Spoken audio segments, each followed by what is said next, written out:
C'est cette langue qui nous a été donnée, c'est la langue que j'aime.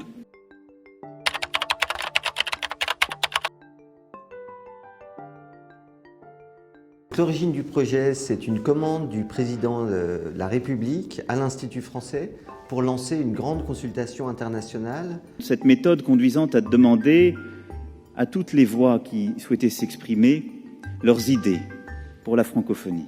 D'avoir plus de 100 000 consultations, 5 000 idées, c'est un très très beau résultat. On a été très heureux aujourd'hui de découvrir le plan présenté par le président de la République qui s'est inspiré de cette consultation. On a été très heureux d'accueillir le président de la République sur la coupole à l'Académie française. Il a fait un discours à la fois émouvant, documenté. Le président de la République, tout à l'heure, a annoncé le lancement du premier incubateur dédié à l'apprentissage des langues. La fabrique numérique du français. Nous réunissons pour cela des ingénieurs, des chercheurs, des linguistes.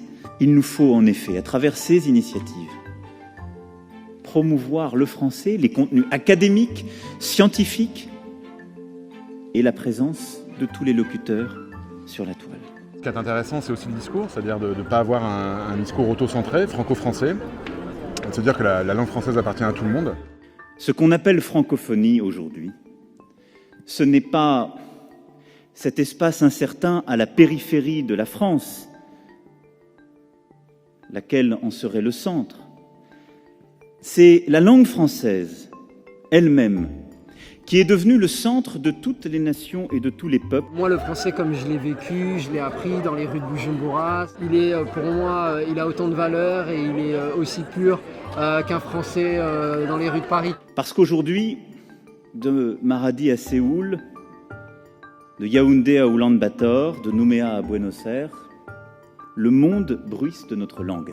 Peut-être qu'un jour, le 20 mars, ça sera le jour où plein de bouquins, de plein d'écrivains de tous les pays francophones pourront être comme ça sur la table et qu'on continuera à en découvrir.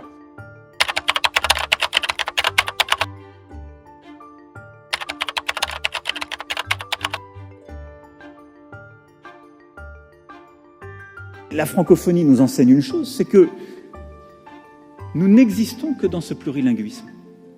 Notre force, c'est de penser ces passages. C'est aujourd'hui un grand jour, ce 20 mars, et c'est un grand jour grâce à vous.